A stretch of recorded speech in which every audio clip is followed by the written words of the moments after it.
Ndugu zangu shalom, nasalimu kwa jina la Yesu.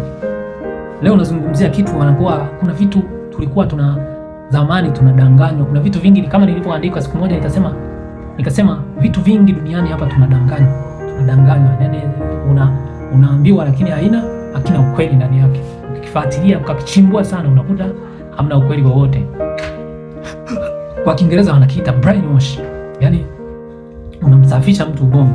Kusema brainwash maana yake ni kusafisha au kudhibiti akili ya mtu kwa kulazimishwa au kwa kushawishiwa.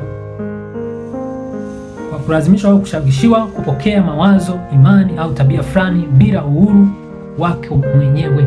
Yaani unasafishwa akili yako kwa kushawishiwa au kwa kulazimishwa kupokea imani, mawazo au tabia fulani bila wewe kujielewa. Ndio kitu kinaitwa brainwash. Kwa hiyo mchakato ule wa kubadilisha fikira zako kwa kutumia nguvu, wanaweza wakatumia nguvu, wakatumia propaganda, wakatumia ushawishi mkubwa. Sawa? Kwa hiyo mtu anayekuwa amesafishwa bongo, anayekuwa amekuwa brainwashed, yani amekuwa amesafishwa ule akili yake, amedanganywa vitu fulani kwa aidha kwa propaganda au kushawishiwa kwa nguvu, anakuwa hana uhuru wa kufikiri. Mfano matangazo hayo tunayoyaona, mfano kwenye mitandao hii wanakuambia kwamba mfano wanatangaza bia, unaona wameweka Serengeti, wameileta pale juu ya meza. Unaona mtu wamemweka binti mzuri pale, anapendeza kweli, ukimwona kwa macho anatamanika. Wanamweka, unaona labda hiyo bia wameiweka pale, wakifungua unasikia akinywa, unaona kama vile moyo unatukia usuzika. Hizo zinakuwa ni propaganda, ni ushawishi ambao uko kule ili na wewe uingie mkenge, uende useme inaonekana hii kitu ni nzuri, hii na mimi niende nipige kidogo.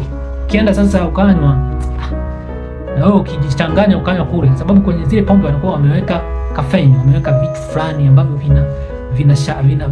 vinafanya mwili wako uwe na addicted, yani uwe kila muda mwingi unataka kufanya hivyo vitu.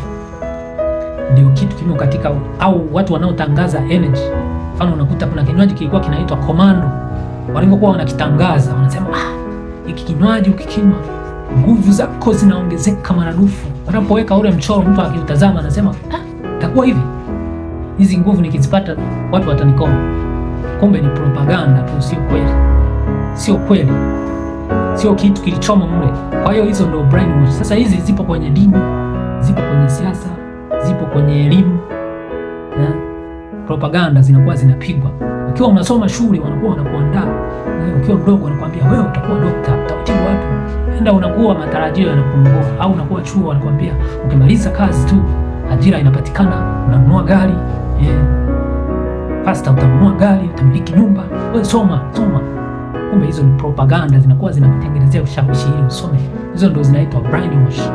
Tutakuwa tunaendelea kuzizungumza nyingi. Zipo nyingi ambazo watu wengi wanashawishika kwa uongo huo ambao hauna ukweli, hauna proof. Zamani kule kwetu walikuwa wanasema ukilala kwenye kinu unakuwa mwanamke, unabadilika. Kama ni mwanaume unakuwa mwanamke. Kumbe ilikuwa ni propaganda tu za kuwafanya vijana tusiingie huko. Unajua vijana, watoto mnakuwa mna testi mambo vingi, unaweza ukakanyaga kwenye kinu. Zamani hizo walikuwa wanatuangia labda miogo hiyo kauka kutengeneza unga, kwa hiyo unakuta umechafua. Lakini pia walikuwa wanatuambia kwamba ukiweka shoka kwenye mabega, mfano umetoka kupasua kuni labda ukaweka shoka, usiweka kwenye bega. Ukiweka kwenye bega litaharibu mazao hayatazaa.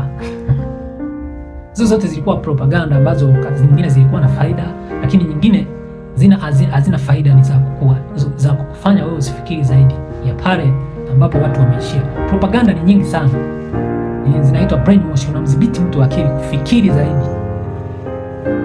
Basi kama umenielewa. Lakini Kristo anasema kwamba mtaifahamu kweli nayo itawaweka huru. Na kwenye imani pia kuna propaganda. Wanakuambia, mfano wanakuambia ukila mkate ule, mwili wa Kristo ule ni mkate wa Kristo, ukiula unaenda mbinguni. Kumbe ni propaganda tu. Kwa hiyo Paulo anasema jaribuni mambo yote, ishikeni lililo jema. Neema ya Kristo ikawe pamoja na nyote. Kama umenielewa, Mungu akubariki sana. Amen.